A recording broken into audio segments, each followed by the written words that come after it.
नमस्कार, exam selection 360 पर आपका स्वागत है। मैं हर्षवर्धन रोज की तरह आज आपके लिए फिर एक क्लास लेकर आया हूं, जिसमें हम पढ़ने वाले हैं आज के टॉप मोस्ट 10 जो क्वेश्चन हैं और ऐतिहासिक घटनाएं और उनसे रिलेटेड जितना भी स्टैटिक होगा उसको हम बहुत शानदार तरीके से पढ़ेंगे। सबसे पहले रोज की तरह हम जो पढ़ते हैं आज के कुछ ऐतिहासिक बिंदु के, आज के दिन कुछ ऐतिहासिक घटनाएं क्या घटी हैं, तो पहले उनके बारे में चर्चा कर लेते हैं। तो ऐतिहासिक घटनाओं की अगर बात करें तो ऐतिहासिक घटनाएं क्या घटी हैं आज के दिन, तो पहले उसी पर चर्चा करते हैं। पहला क्वेश्चन क्या है? अमेरिकी आविष्कारक डेविड हेडरसन हॉस्टन ने कैमरों के पहले रोल फिल्म का पेटेंट क्या किया? उन्होंने जो है करवाया। आप ये समझ सकते हैं कि आज ही के दिन क्या हुआ था। आज ही के दिन दुनिया का पहला फिल्म बनाने वाला कैमरे का पेटेंट जो है वो बनाया गया था। इसके अलावा अगला क्वेश्चन है कि अमेरिकी खोजकर्ता थॉमस एडिसन, एडिसन ज्यादातर जाने जाते हैं किसके लिए? बल्ब की खोज के लिए, पर उन्होंने एक और खोज की है जिसका नाम है इलेक्ट्रिक मशीन का इस्तेमाल जो है वोटों की गिनती के लिए किया था। उन्होंने एक ऐसी इलेक्ट्रिक मशीन बना दी थी जो आज की आधुनिक इलेक्ट्रॉनिक वोटिंग मशीन, जिसको ईवीएम कहा जाता है, उसके जैसी बनाई थी। तो उसी के आधार पर पूरी दुनिया में इलेक्ट्रॉनिक वोटिंग मशीन बनी है। तो एक ऐसी मशीन उन्होंने आज के दिन बना दी थी।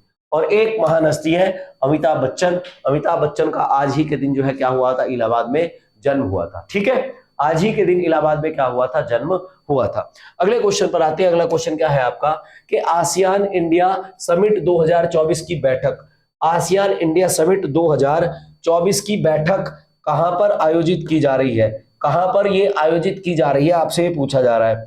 तो अगर आपसे पूछा जाए कि आसियान आसियान की बैठक कहां पर आयोजित की जा रही है, तो आपको ध्यान रखना है ये आपकी कहां पर आयोजित की जा रही है। ये आयोजित की जा रही है आपकी लाओस में। कहां पर आयोजित की जा रही है? लाओस में। क्लियर है? और लाओस में इसका जो है आयोजन किया गया है। आपको ये ध्यान रखना है पहले कि आपका जो आसियान इंडिया समिट है ये है क्या। उसके बाद लाओस के बारे में बात करता हूं। देखो, आसियान की अगर बात करें मेरे भाई, तो आसियान आपका क्या है? Association of south east Asian nation है। दरअसल एशिया में जो साउथ ईस्ट जो देश हैं उनमें 10 देशों का जो है क्या है? एक समूह है। इसकी स्थापना जो की गई थी, इसकी स्थापना 1967 में की गई थी और इसका मुख्यालय जकार्ता इंडोनेशिया में है। इसका मुख्यालय कहां पर है? जकार्ता इंडोनेशिया में है। इसका आदर्श वाक्य पूछा जा सकता है तो वन विजन, वन आइडेंटिटी और वन कम्युनिटी जो है इसका आदर्श वाक्य है।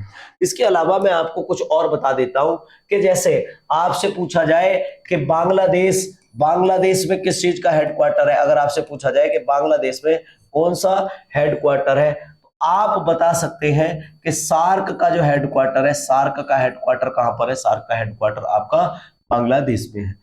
इसके अलावा नेपाल में आप बताओगे कि नेपाल में, चलो आप ये बताओ कि नेपाल में हेडक्वार्टर किसका है? बहुत ज्यादा चर्चा में रहा भी था आपका नेपाल में मनीला आपका चर्चा में रहता है किसके लिए? चावल अनुसंधान, चावल अनुसंधान केंद्र जो है, अगर आपसे पूछा जाए कहां पर है, चावल अनुसंधान केंद्र आपका मनीला में है। इसके अलावा एडीबी, एडीबी का मतलब एशियन डेवलपमेंट बैंक, जिसकी स्थापना 1966 में हुई थी, इसका भी हेडक्वार्टर कहां पर है? मनीला में। कहां पर है इसका हेडक्वार्टर? मनीला में है। लाओस के बारे में और बात कर लेते हैं। लाओस की राजधानी अगर आपसे पूछी जाए, लाओस की राजधानी जो है वो वियंतियाने है। लाओस की मुद्रा कई बार पूछी जाती है, तो लाओस की मुद्रा है किप। और राष्ट्रपति थोंगलो सिथोलित, राष्ट्रपति कौन है इसके? थोंगलो सिथोलित है। इसमें ध्यान रखने वाली बात यह है कि आपको फोटो से पता चल ही रहा होगा कि 21वां जो आसियान इंडिया समिट है ये आपका 10 अक्टूबर में हुआ है और भारत की तरफ से प्रधानमंत्री नरेंद्र मोदी, ध्यान रखना है प्रधानमंत्री नरेंद्र मोदी इसमें जो है क्या हुए हैं? नरेंद्र मोदी इसमें शामिल हुए हैं। ठीक, इसमें ध्यान रखना है कि नरेंद्र मोदी इसमें शामिल हुए हैं। क्लियर है? तो आपको आसियान शिखर सम्मेलन के बारे में थोड़ा थोड़ा पता चल ही गया होगा। हाल ही में हिमाचल प्रदेश के द्वारा मादक पदार्थों की तस्करी से निपटने के लिए शुरू की गई एक पहल है। दरअसल क्या है कि हिमाचल प्रदेश सरकार ने ये कहा है कि मैं अपने पूरे राज्य में क्या करने वाला हूं कि पूरे राज्य में वो एक पूरी तरीके से क्या करने वाले हैं? नशा मुक्ति अभियान चलाने वाले हैं। जो सूखा नशा करने वाले जो लोग हैं उनको बिल्कुल पूरी तरीके से खत्म करना है। ठीक है, सबसे ज्यादा खतरनाक जो है वो यही नशा है। तो पंजाब और हिमाचल प्रदेश में बड़ी संख्या में लोग सूखा नशा कर रहे हैं। तो उसके लिए हिमाचल प्रदेश के द्वारा जो है क्या किया गया है, संकल्प, हिमाचल प्रदेश के द्वारा संकल्प योजना शुरू की गई है। ध्यान रखने वाली बात यह है कि हिमाचल प्रदेश में कुछ महत्वपूर्ण काम हुए हैं। तो थोड़े दिन पहले इन्होंने अपने यहाँ पर क्या लगाया था, चावल एटीएम। अगर आपसे पूछा जाए भारत में सबसे पहले कहां पर लगा था, तो हिमाचल प्रदेश में। इसके अलावा लड़कियों की विवाह की आयु 21 वर्ष करने वाला पहला राज्य है। 21 वर्ष करने वाला पहला राज्य है। तो ध्यान रखना कि यहां पर अभी क्या हुआ है कि यहां पर अभी 21 वर्ष महिलाओं की शादी की आयु कर दी गई है। इसके अलावा आपको ध्यान रखना है, एक यहां पर लोकसभा सीट है जिसका नाम है मंडी लोकसभा सीट से आपको ध्यान होगा तो कौन, एक अभिनेत्री है जिसका नाम क्या है, कंगना रनौत जो है वो क्या करके आई है, कंगना रनौत मंडी जो लोकसभा सीट है उससे चुनाव लड़कर आई है। तो योजना का नाम है संकल्प। संकल्प के बारे में जरा थोड़ी सी बात मैं आपको बता देता हूं कि संकल्प जो है वो क्या है। संकल्प के बारे में बात करें तो हिमाचल प्रदेश के मुख्यमंत्री ने जो है 6 संकल्प जो है वो क्या है शुरू किए हैं। और उन्होंने 6 संकल्पों में ये कहा है कि पहला संकल्प ये होगा कि राज्य से पूरी तरीके से क्या कर दिया जाए, मादक पदार्थ जो इलीगल तरीके का है वो पूरी तरीके से समाप्त कर दिया जाए। मादक पदार्थों की तस्करी से निपटना है। नशे के आदी लोगों को क्या किया जाएगा, रिहेबिलिटेशन सेंटर में शामिल किया जाएगा। और रिहेबिलिटेशन सेंटर में शामिल करने के बाद आपको ध्यान रखना है और क्या मेन जो वर्क होगा इनका वो क्या है। अगर दूसरे वर्ग की बात करें तो एक जगह है जिसका नाम है कोटला बरोग में एक आदर्श नशा मुक्ति केंद्र और पुनर्वास केंद्र स्थापित किया जाएगा, जहां पर उनको सही तरीके से रखा जाए और जब वो नशे की आदत से छूट जाए तो समाज की मुख्य धारा में वापस हो सके। ये एक बड़ा काम कौन कर रही है, हिमाचल प्रदेश की सरकार एक बड़ा काम कर रही है। आपको ये बात ध्यान रखनी है। अगला देखो, सब धीरे धीरे ये चीजें आप समझ ही रहे हैं। तो हिमाचल प्रदेश के बारे में बहुत सारी जानकारियां लेकर आया हूं, आप जरा रुके रहे, देखते रहे वीडियो को। हिमाचल प्रदेश की बात करें तो हिमाचल प्रदेश की राजधानी क्या है, शिमला और धर्मशाला। इसमें आपकी ग्रीष्म राजधानी और शीत राजधानी कई बार पूछ लेता है। अगर आपसे पूछा जाए तो ग्रीष्म राजधानी क्या है इसकी, शिमला, और शीत राजधानी जो है वो क्या है, धर्मशाला है। ऐसे ही आपसे पूछा जाता है कि हिमाचल प्रदेश 1971 से पहले हिमाचल प्रदेश को जो राज्य का दर्जा जो मिला है वो 1971 में मिला है। 1971 से पहले इसको 1956 से 1971 तक इसको यूटीएस का दर्जा मिला हुआ था। ठीक है, यूटीएस का। इसमें अगर बात करें विधानसभा सीटों की तो 68 विधानसभा सीटें हैं। इसके अलावा तो राज्यसभा सीटों की बात करें तो 3 है, लोकसभा सीटों की बात करें तो कितनी है, 4। और यहाँ के मुख्यमंत्री जो है वो कांग्रेस पार्टी के हैं जिनका नाम है सुखविंदर सिंह सुक्खू। क्या नाम है, सुखविंदर सिंह सुक्खू यहाँ के मुख्यमंत्री हैं। और राज्यपाल कौन है यहाँ के, शिव प्रताप शुक्ला। कौन है यहाँ पर, शिव प्रताप शुक्ला। यहाँ पर एक जो है प्रमुख केंद्र है, आपको ध्यान रखना, प्रमुख यहाँ पर कुछ घाटी है, उन घाटियों का नाम क्या है, जिसका नाम क्या है, कुल्लू घाटी। कौन सी घाटी, कुल्लू घाटी। इसके अलावा आपकी एक घाटी है मनाली घाटी, यहाँ की ये क्या है, प्रसिद्ध घाटी है। इसके अलावा आपको ध्यान रखना यहाँ पर एक दर्रा है रोहतांग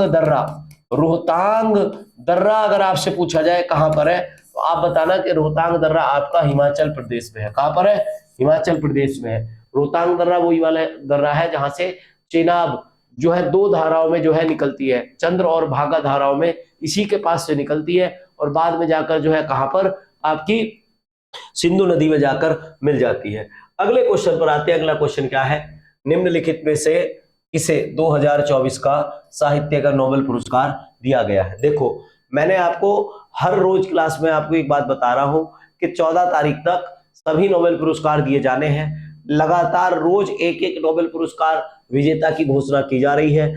आज और एक नोबेल पुरस्कार की घोषणा की गई है। तो इसमें आपको ध्यान रखना है क्या, कि विक्टर एम्ब्रोस और गैरी एवकुन। अगर इसकी बात करें, विक्टर एम्ब्रोस और गैरी एवकुन, तो ये जो है इनको जो है किसका आपको पता होगा, तो इनको चिकित्सा का नोबेल पुरस्कार मिला है। चिकित्सा का नोबेल मिला है इनको, क्लियर है, इनको 2024 का चिकित्सा का नोबेल मिला है। इसके अलावा बात करें हांगकांग की, तो हांगकांग तो इसका आंसर ही है, इसके अलावा बात कर देते हैं किसकी, तो जॉन जे हॉपफील्ड और जेफरी हिंटन, इनको जो है किसका, इनको भौतिक विज्ञान का, ध्यान रखना है, इनको भौतिक विज्ञान का क्या मिला है, भौतिक विज्ञान का नोबेल मिला है इनको। क्लियर है।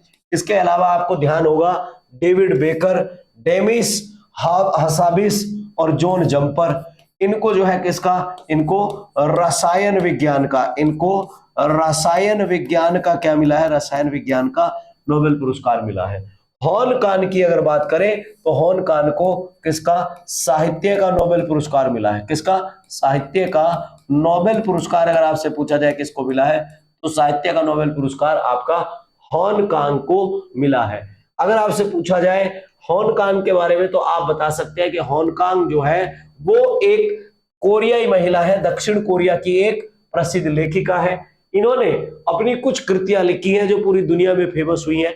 कौन कौन सी कृतियां हैं इनकी, the vegetarian, the white book, human acts और ग्रीक लेसन्स, ये इनकी कुछ फेमस सी क्या है, रचनाएं हैं। और इनकी शैली, इनका मतलब, शैली का मतलब अगर आपसे पूछा जाए तो शैली का मतलब होता है, शैली का मतलब होता है मेरे भाई तरीका।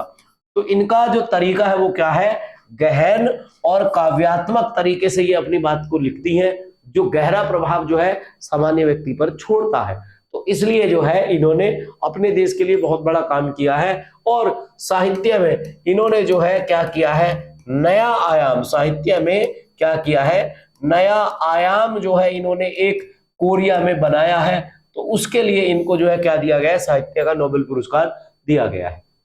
क्लियर है। तो आपको जितने मैंने नोबेल पुरस्कार बताए हैं सारे याद रखने हैं। चिकित्सा का किसको मिला है, विक्टर एम्ब्रोस, गैरी एवकुन, सबसे पहले इन्हीं को मिला था। भौतिक विज्ञान का किसको मिला है, जॉन जे हॉपफील्ड और जेफरी हिंटन को। इसके अलावा डेविड बेकर, डेविस हसाबिस और जॉन जंपर को रसायन विज्ञान का मिला है। क्लियर है। अगले क्वेश्चन पर आते हैं। अगला क्वेश्चन क्या है, देखो इसमें थोड़ा सा नोबेल पुरस्कार में एक बात और बता देता हूं कि कुछ फेमस से भारतीय हैं जिनको नोबेल पुरस्कार मिला है, उनके बारे में जरा जान लो। बाकी जब एक सारे नोबेल मिल जाएंगे तो नोबेल पुरस्कार की हम एक क्या करेंगे, कंबाइंड वीडियो बना लेंगे जिसमें सारे के सारे नोबेल पुरस्कार आपको एक ही वीडियो में मिल जाएंगे। बार बार तुम्हें ऐसा है, कई बार होता है कि कोई बच्चा किसी वीडियो को नहीं देख पाता, कोई किसी को नहीं देख पाता, तो नोबेल पुरस्कार की एक अलग वीडियो बना देंगे जिसमें हम सारे के सारे नोबेल पुरस्कार ही पढ़ा देंगे। ठीक है। बात करते हैं नोबेल पुरस्कार विजेता भारतीय। तो आपको पता होगा कि 1913 में इनको जो है साहित्य का, इनको साहित्य का क्या मिला था, साहित्य का नोबेल पुरस्कार मिला था। इनको साहित्य का क्या मिला था, साहित्य का नोबेल मिला था। इनकी रचना का नाम क्या था, इनकी रचना का नाम था गीतांजलि। क्या नाम था इनकी रचना का नाम, इनकी रचना का नाम था गीतांजलि। इसके अलावा सीवी रमन को 1931 में भौतिकी के लिए जो है मिला था। और इसके अलावा आप कह सकते हैं शांति के लिए किसको, शांति के लिए मदर टेरेसा को, चिकित्सा के लिए हरगोविंद खुराना को। मैंने ये केवल टॉप मोस्ट लिखे हैं। अगर आपसे पूछा जाए भारत के लगभग कितने लोग हैं, तो भारत के लगभग 8 से ज्यादा लोग ऐसे हैं जिनको क्या मिला है, नोबेल पुरस्कार मिला है। मैं जिस दिन लास्ट वाली क्लास लेकर आऊंगा, सारे भारतीय कौन सा कब किसको मिला और इससे जुड़े हुए जितने भी महत्वपूर्ण क्वेश्चन है सबकी हम बात करेंगे। अगला एक क्वेश्चन है रतन टाटा। देखो दुनिया के लिए बहुत बड़ी क्षति रही है, भारत के लिए तो बहुत ही ऐसी क्षति रही है जिसको हम भुला ही नहीं सकते। दुनिया में सबसे ज्यादा दान करने वाले व्यक्तियों में से एक व्यक्ति जो है रतन टाटा रहे हैं। इन्होंने $1 बिलियन अमेरिकी डॉलर से ज्यादा क्या किया है, अपने जीवन में दान किया है। और सॉरी, $100 बिलियन से ज्यादा, अमेरिकी डॉलर से ज्यादा अपने जीवन में दान किया है। और इसमें आपको ध्यान रखने वाली बात यह है कि रतन टाटा को किस राज्य ने विधानसभा में नाम पारित किया है कि इनको जो है भारत रत्न दिया जाए। तो महाराष्ट्र राज्य ने क्या किया है, आज अपनी विधानसभा में एक जो है विधेयक पास किया है कि हमारे राज्य की तरफ से, हर राज्य जो है अपने अपने नाम जो है देता है ना हर साल कि किसको भारत रत्न दिया जाए। बाद में एक कमेटी बनती है, उस कमेटी में प्रधानमंत्री क्या करता है, सिफारिश करता है राष्ट्रपति को कि इस व्यक्ति को क्या कर दिया जाए, पुरस्कार दे दिया जाए। तो महाराष्ट्र की तरफ से पहला नाम जो दिया गया है वो दिया गया है किसका, रतन टाटा का। तो रतन टाटा का नाम किसने दिया है, महाराष्ट्र ने दिया है। क्लियर है बात, महाराष्ट्र ने दिया है। आपको ध्यान रखना है कि ये भारत के क्या है, प्रसिद्ध उद्योगपति है, प्रसिद्ध उद्योगपति है। इनकी जो अगर आपसे पूछी जाए मृत्यु कब हुई है, तो इनकी मृत्यु हुई है 10 कब हुई है, इनकी मृत्यु हुई है 10 अक्टूबर में। कब हुई है इनकी मृत्यु? इनकी मृत्यु हुई है 10 अक्टूबर में मुंबई के एक अस्पताल में। ठीक है, 10 में हुई है, 9 अक्टूबर में। आज क्या तारीख है? हाँ सॉरी, इनकी जो मृत्यु हुई है 10 नहीं 9 अक्टूबर में हुई है। एक्चुअल में डेट कंफर्म नहीं कर पा रहा था मैं, तो इनकी जो है 9 अक्टूबर में जो है क्या हुई है, मृत्यु हुई है। अगला एक क्वेश्चन और ध्यान रखना है आपको कि रतन टाटा जो है, देखो यहां तो मैंने सही लिख रखा था, बोलने में जो है मिस्टेक हो गई थी मुझसे। इसके अलावा ध्यान रखना है कि इनको कुछ फेमस फेमस से क्या मिले हैं, पुरस्कार मिले हैं। जैसे इनको सन 2000 में पद्म भूषण पुरस्कार मिला है। इसके अलावा 2008 में पद्म विभूषण पुरस्कार मिला है। ऑर्डर ऑफ ब्रिटिश एम्पायर का 2009 में पुरस्कार मिला है। आपको पता ही होगा कि नागरिकता के भारत में जो है 4 सम्मान दिए जाते हैं। नागरिकता के 4 सम्मान दिए जाते हैं, जिनमें सबसे बड़ा सम्मान जो है वो क्या है, भारत रत्न है। इसके अलावा दूसरा पद्म भूषण है, और दूसरा जो है पद्म विभूषण है, और फिर तीसरा आपका पद्म भूषण है।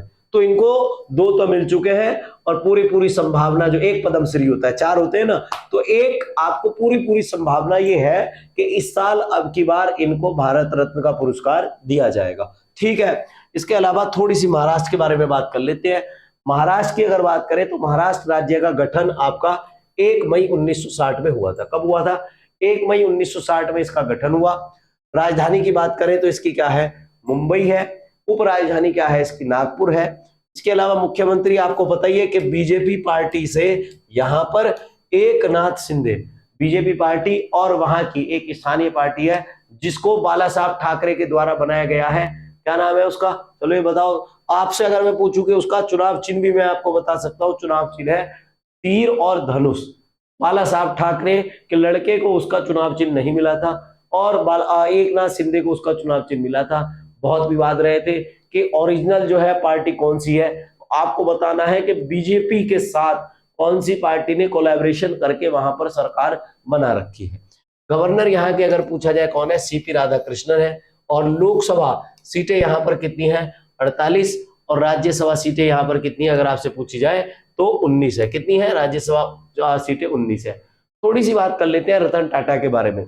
रतन टाटा की अगर बात करें तो रतन टाटा का जन्म हुआ था 1937 में, और इनको टाटा सन्स और टाटा समूह के मानद अध्यक्ष के रूप में इन्होंने लंबे समय तक काम किया है।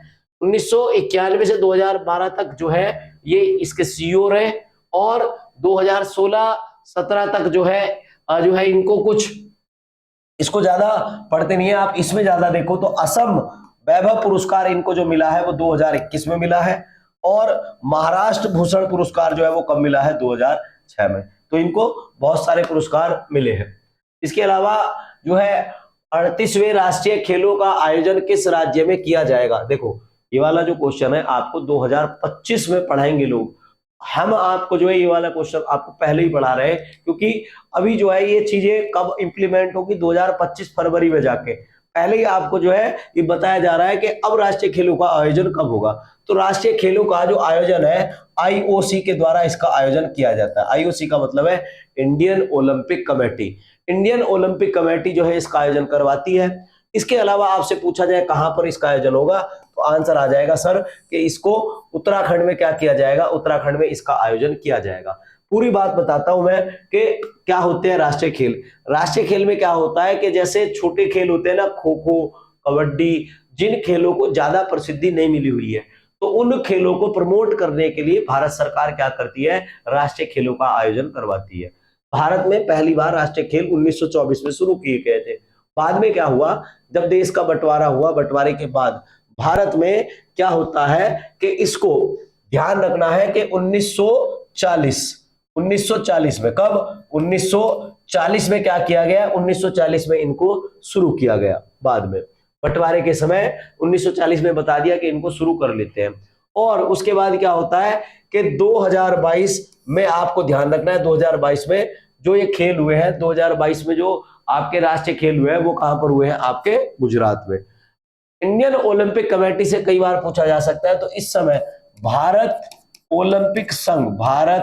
ओलंपिक संघ के बारे में पूछा जाता है। तो भारत ओलंपिक संघ का जो अध्यक्ष है, भारत ओलंपिक संघ का अध्यक्ष अगर आपसे पूछा जाए तो एक धावक है जिनका नाम क्या है, पीटी उषा। और आईओसी की स्थापना जो है दारोबजी टाटा, दारोबजी टाटा के द्वारा, दारोबजी टाटा के द्वारा क्या की गई थी, इनके ये पहले अध्यक्ष बने थे, इनके द्वारा ये स्थापना की गई थी। इस समय अंतरराष्ट्रीय ओलंपिक समिति जो है, अंतरराष्ट्रीय ओलंपिक समिति जो है, इसके अध्यक्ष कौन है अगर आपसे पूछा जाए तो आप बता देना कि थॉमस बॉक जो है, जो इंटरनेशनल ओलंपिक काउंसिल है, ठीक है, इसके जो अध्यक्ष है वो कौन है, थॉमस बॉक है। और अगर आपसे पूछा जाए इसका मुख्यालय कहां पर है, तो इसका मुख्यालय अगर आपसे पूछा जा रहा है तो आप बता देना कि कहां पर है साहब, लुसाने में है। और लुसाने कहां पर है तो आपको बहुत अच्छी तरीके से पता है कि स्विट्जरलैंड में है। कहां पर है, स्विट्जरलैंड में है। क्लियर है इतनी बात। अगले क्वेश्चन पर आते हैं। अगला क्वेश्चन क्या है, अगला क्वेश्चन है कि एशियाई टेबल टेनिस महिला चैंपियनशिप 2024 का कांस्य पदक किस देश के द्वारा जीता गया है। बहुत बड़ी बात है कि भारत अब टेबल टेनिस में क्या कर रहा है, कीर्तिमान दिन प्रतिदिन गढ़ रहा है और चीन को हम धीरे धीरे इस खेल में पछाड़ रहे हैं। तो इसका आंसर क्या है, इसका आंसर है भारत। भारत ने क्या किया है, एशियाई टेबल टेनिस चैंपियनशिप में अपना जो है कौन सा जो है आपका एक पदक जीता है, जिसका नाम क्या है, सिल्वर पदक, सॉरी कांस्य पदक। कौन सा पदक है, कांस्य पदक। अगला इसमें आपसे पूछा जाए तो इसमें भारत की जो खिलाड़ी है जिनका नाम है अचंत शरत, जो है इसका नाम क्या है, हरमीत देसाई, हरमीत देसाई के द्वारा जो है ये जीता गया है। इसके अलावा आपको ध्यान रखना है कि टेबल टेनिस को चीन में, टेबल टेनिस को चीन में क्या कहा जाएगा, टेबल टेनिस को चीन में पिंग पोंग या विप वॉप कहा जाता है, पिंग पोंग या विप वॉप कहा जाता है, ज्यादातर इसको पिंग पोंग के नाम से जाना जाएगा। चीन का अगर आपसे पूछा जाए राष्ट्रीय खेल क्या है, तो चीन का राष्ट्रीय खेल क्या है आप बता सकते हैं, टेबल टेनिस है। इसके अलावा यहाँ की एक शब्दावली फेमस है, कई बार पूछी जाती है कि इसकी एक शब्दावली है जिसका नाम क्या है, shake hand grip, shake hand grip, shake hand grip आपसे पूछा जाएगा ये किस खेल की शब्दावली है, तो आप बताओगे सर कि ये आपकी टेबल टेनिस की शब्दावली है। इसमें जब सर्विस की जाती है ना तो उस सर्विस में क्या होता है, पहली सर्विस को शेक हैंड ग्रिप कहा जाएगा, 8 जैसा कुछ बनाया जाता है उसमें, ठीक है। और इसमें स्कोर की संख्या जो है क्या रखी जाती है, स्कोर की संख्या इसमें 11 रखी जाती है। कितनी, 11 रखी जाती है। क्लियर है। पी वेणुगोपाल किस क्षेत्र के अग्रणी थे जिनका हाल ही में निधन हो गया। आपको इन व्यक्ति को देखकर लग रहा होगा कि भारत को एक एक दिन में 2-2 झटके कैसे लग गए। भारत का पहला जो हार्ट ट्रांसप्लांट किया था वो पी वेणुगोपाल के द्वारा ही किया गया था। और इनका भी जो है क्या हुआ, इनका जो है आज निधन हो गया। किनका, इनका जो है आज निधन हुआ। तो आप ध्यान रखना कि हृदय के सर्जन थे, शल्य का मतलब होता है ऑपरेशन, ये हृदय शल्य चिकित्सा के विश्व के बहुत ही प्रसिद्ध डॉक्टर थे। काफी एज हो गई थी इनकी भी, 80 साल के आसपास इनकी एज थी, इनका जो है देहांत हो गया। आप इनके बारे में समझते हैं तो भारत में आपको मैं बता रहा हूं कि पहला जो हृदय प्रत्यारोपण है वो डॉक्टर वेणुगोपाल के द्वारा ही किया गया था। इसके द्वारा, डॉक्टर वेणुगोपाल के द्वारा ही पहला हृदय प्रत्यारोपण किया गया। इन्होंने अपने जीवन में 50,000 से ज्यादा हार्ट के ऑपरेशन किए हैं, ये एक अपने आप में विश्व रिकॉर्ड है, 50,000, ठीक है। चिकित्सा के क्षेत्र में योगदान देने के लिए इनको सरकार के द्वारा पद्म भूषण भी दिया गया है। इसके अलावा जो एम्स दिल्ली है, ध्यान रखना, एम्स दिल्ली के ये पूर्व निदेशक भी रहे हैं।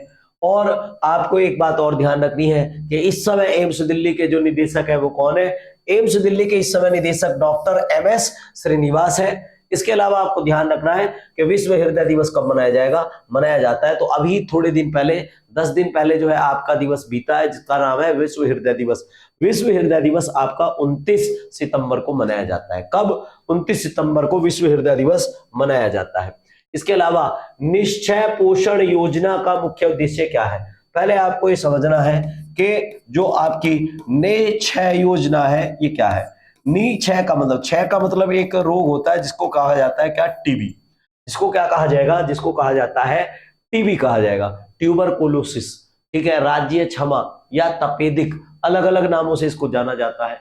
तो यहां क्या है कि निश्चय का मतलब है टीबी रोगियों को पोषण संबंधी सहायता के लिए क्या करना, टीबी संबंधी रोगियों को पोषण संबंधी सहायता के लिए प्रोत्साहन प्रदान करना, प्रोत्साहन प्रदान करना जो है इसका उद्देश्य है। इसमें ध्यान रखना है कि पहले जो टीबी रोगी थे तो भारत सरकार उनको 500 रुपए महीना जो है दे रही थी। अब क्या हुआ है कि महंगाई थोड़ी बढ़ी है, कई बार बहुत सारे लोग जो है भारत में टीबी से बीमार हैं, तो उनको खाने पीने के लिए हर महीने भारत सरकार अब न क्या करेगी, 1,000 रुपए क्या करेगी, प्रतिमाह उनको देगी। इसके अलावा आपको ध्यान रखना है कि नीच है योजना आपकी जो है क्या है, नीच है पोषण योजना को 2018 में प्रधानमंत्री के द्वारा क्या किया गया था, प्रधानमंत्री के द्वारा इसको शुरू किया गया था। टीबी की अगर बात करें तो टीबी को कहा जाता है क्या, टीबी को कहा जाता है ट्यूबरकुलोसिस। टीबी को क्या कहा जाएगा, टीबी को ट्यूबरकुलोसिस कहा जाता है। और ये एक आपसे पूछा जाए तो आप बताओगे कि सर ये एक बैक्टीरिया वाला क्या है, बैक्टीरिया वाला रोग है, बैक्टीरिया वाला क्या है, बैक्टीरिया वाला रोग है। ठीक है, इसके बैक्टीरिया का नाम अगर आपसे पूछा जाए क्या है तो माइकोबैक्टीरियम ट्यूबरकुलोसिस इसका बैक्टीरिया है। और ये इतना ज्यादा खतरनाक होता है कि अगर किसी व्यक्ति को घर में टीबी हुआ है और अगर उसका सही तरीके से इलाज ना किया जाए तो वो सारे घर के सदस्यों को कर सकता है। संक्रमण इसका बहुत तेजी से फैलता है। WHO तो ये कहता है कि एड्स और हेपेटाइटिस से भी ज्यादा खतरनाक जो है वो क्या है, टीबी है। भारत में आज की डेट में दुनिया में सबसे ज्यादा मरने वाले जो लोग हैं वो टीबी की बीमारी से ही मरते हैं। दुनिया में सबसे ज्यादा जो टीबी होती है वो किसके द्वारा होती है, फेफड़ों के द्वारा टीबी होती है। पर ऐसा नहीं है कि शरीर के किसी अंग को टीबी नहीं हो सकती। शरीर के अलग अलग अंगों को, बालों को, आंखों को, इसके अलावा गर्भाशय में और हड्डी में, अलग अलग अंगों में जो है क्या हो सकती है, टीबी हो सकती है। तो टीबी शरीर के सभी अंगों को प्रभावित कर सकती है, आपको ये वाली बात ध्यान रखनी है। टीबी से मैं आपको बता देता हूं कि टीबी का जो वर्णन है वो कहां पर किया गया है। टीबी का वर्णन पुराणों में किया गया है। पुराणों में इसको जो है क्या कहा गया है, पुराणों में इसको राज्य क्षमा कहा गया है, राज्य क्षमा। कई बार इसको तपेदिक भी कहा जाता है। तपेदिक इसको इसलिए कहा जाता है कि इसको अगर आप तोड़ोगे तो लिखा जाएगा ताप प्लस अधिक। मतलब इसमें क्या होता है, शरीर का तापमान अधिक हो जाता है और बार बार व्यक्ति की रोग प्रतिरोधक क्षमता कम हो जाएगी और उसको जो है ट्यूबरकुलोसिस माइकोबैक्टीरियम जो है बैक्टीरिया घेर लेगा और उसको जो है टीबी हो जाएगा। ठीक है, इसके अलावा आपसे पूछा जा सकता है तो भारत सरकार का टीबी समाप्त करने का जो लक्ष्य है वो 2025 है और WHO का दुनिया से टीबी समाप्त करने का जो लक्ष्य है वो आपका 2035 है। भारत सरकार ने ये कहा भी है कि गोवा जो है वो टीबी मुक्त हो चुका है, पर अभी उसमें पिछले महीने 2-3 केस और पकड़े गए हैं, तो अभी हम इस पे कोई चर्चा नहीं कर सकते। इसके अलावा टीबी दिवस आपको पता ही है कि 2024 में आपका, या आप कह सकते हैं कि हर बार जो है 24 मार्च में ही आपका टीबी दिवस मनाया जाता है। अब की बार जो टीबी दिवस मनाया गया है इसकी थीम क्या है, yes we can end TB, हाँ हम टीबी को समाप्त कर सकते हैं, ये इसकी क्या है, थीम है। ठीक है, इसकी थीम अगर आपसे पूछी जाए क्या है, yes we can end TB इसकी थीम है। अगला क्वेश्चन है, राष्ट्रीय समुद्री विरासत परिषद की स्थापना किस राज्य में की गई है। राष्ट्रीय विरासत समुद्री परिसर की स्थापना जो है किसके द्वारा, प्रधानमंत्री के द्वारा की गई है और वो कहां पर की गई है साहब, वो गुजरात में की गई है। देखो इसमें एक क्वेश्चन तो आप अपने आप ही एलिमिनेट कर दोगे कि असम, असम तो क्या है आपका समुद्र होगा ही नहीं, तो वहां क्या होगा, वहां इसका आयोजन किया ही नहीं जा सकता। तो आंसर क्या है इसका, गुजरात है। क्या है इसका आंसर, गुजरात। भारत की समुद्री विरासत को संरक्षित करने के लिए आपका एक बंदरगाह है जिसका नाम है कांडला। कौन सा बंदरगाह है, कांडला बंदरगाह पर। कौन से बंदरगाह पर, कांडला बंदरगाह पर जो है क्या किया गया, कांडला बंदरगाह पर इसको जो है शुरू किया। कांडला बंदरगाह के आसपास जो है, बंदरगाह के पास, कांडला बंदरगाह के पास एक और बंदरगाह है जिसका नाम क्या है, लोथल बंदरगाह। लोथल बंदरगाह, यहां इसको शुरू किया गया है। लोथल में आपको ध्यान रखना है कि लोथल बंदरगाह जो है वो कैसा है, सिंधु घाटी सभ्यता का, कौन सी, सिंधु घाटी सभ्यता के समय का, सिंधु घाटी सभ्यता के समय का आपका क्या है, बंदरगाह है। और इसमें आपको ध्यान रखना है कि ये भारत का सबसे पुराना ज्वारीय बंदरगाह है। कैसा? सबसे पुराना ज्वारीय बंदरगाह है। कैसा है? सबसे पुराना ज्वारीय बंदरगाह है। ठीक। इसके अलावा आपको ध्यान रखने वाली बात यह है कि भारत में कितने 13 जो है वो अंतरराष्ट्रीय बंदरगाह है। कितने बंदरगाह हैं? 13। और इसका जो मेन उद्देश्य है, अगर आपसे पूछा जाए कि इसका मेन उद्देश्य क्या है, तो मेन उद्देश्य है कि गुजरात के कांडला क्षेत्र में, लोथल क्षेत्र में क्या करना? पर्यटकों को बढ़ाना, रोजगार पैदा करेगा। जब वहां पर पर्यटक जाएंगे तो लोगों को वहां क्या मिलेगा? रोजगार मिलेगा। और इसके अलावा सिंधु घाटी संस्कृति की जितनी हमारे पास वो विरासत है, उस सारी विरासत को हम क्या कर सकते हैं? दुनिया को दिखा सकते हैं। समुद्री क्षेत्र में भारत की छवि को क्या करेगा? ये बढ़ाएगा कि भारत की छवि जो जापान के साथ और इसके अलावा चीन के मामले में कहीं थोड़ी कम है, तो उसको जो है बढ़ाएगा। और राष्ट्रीय समुद्री विरासत दिवस जो है वो कब मनाया जाता है? आपका 5 अप्रैल में। कब मनाया जाता है? 5 अप्रैल में मनाया जाता है। और भारत की, ये वाला नोट करने वाला पॉइंट है, भारत की समुद्री सीमा की लंबाई कितनी है? 7516.6 किलोमीटर है। और इसमें आपको ध्यान रखना है कि भारत का सबसे ज्यादा तटीय सीमा वाला राज्य अगर आपसे पूछा जाए तो आपको पता होगा क्या है? गुजरात है। कौन सा है? आपका गुजरात सबसे ज्यादा लंबी तटीय सीमा वाला क्या है? आपका राज्य है। लास्ट क्वेश्चन है, सुपर मोस्ट क्वेश्चन है आपका, इसको जरूर पढ़ लेना आप। ठीक है। नडाल जो है, इसका नाम, पूरा नाम क्या है? पूरा नाम है राफेल नडाल। राफेल नडाल किस उपनाम से जाने जाते थे, जिन्होंने आज संन्यास की घोषणा की है? तो राफेल नडाल का तुम जो है कोर्ट देख रहे होंगे, तो ये कोर्ट जो है ये क्या है? आपका लाल बजरी वाला कोर्ट है। कौन सा कोर्ट है? लाल बजरी वाला कोर्ट है। इनको क्या कहा जाता था? इनको कहा जाता था लाल बजरी का बादशाह। लाल बजरी का बादशाह क्यों कहा जाता था? दरअसल आपका एक ग्रैंड स्लैम है जिसका नाम क्या है? French open. क्या नाम है जिसका? French open. इन्होंने फ्रेंच ओपन को अपने जीवन में 14 बार जीता है। कितनी बार? फ्रेंच ओपन को इन्होंने अपने जीवन में 14 बार जीता है। उस 14 बार जीतने की वजह से इनको क्या कहा जाता था? लाल बजरी का बादशाह कहा जाता था। इनके बारे में जरा थोड़ी सी जानकारी देता हूं आपको। ठीक है। इनका मूल देश जो है वो अगर पूछा जाए तो ये स्पेन के थे। इनके चाचा इनके जो है कोच हुआ करते थे। और इन्होंने जो है आज क्या कर दिया? टेनिस से संन्यास लेने का ऐलान कर दिया। इन्होंने अपने जीवन में कुल 22 ग्रैंड स्लैम जीते हैं। कितने? 22 ग्रैंड स्लैम जीते हैं इन्होंने। 14 बार जो है फ्रेंच ओपन जीता है, जो लाल बजरी पर खेला जाता है। 4 बार आपका इन्होंने यूएस ओपन जीता है, जो आपका किस पर? हार्ड कोर्ट पर खेला जाएगा।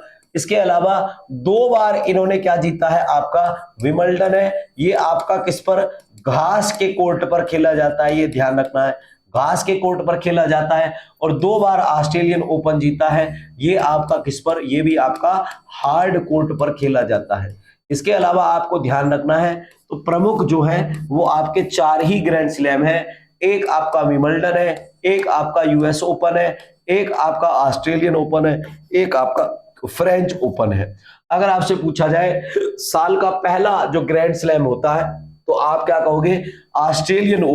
ऑस्ट्रेलियन ओपन जो है वो क्या होता है? आपका साल का पहला ग्रैंड स्लैम होता है। क्लियर है?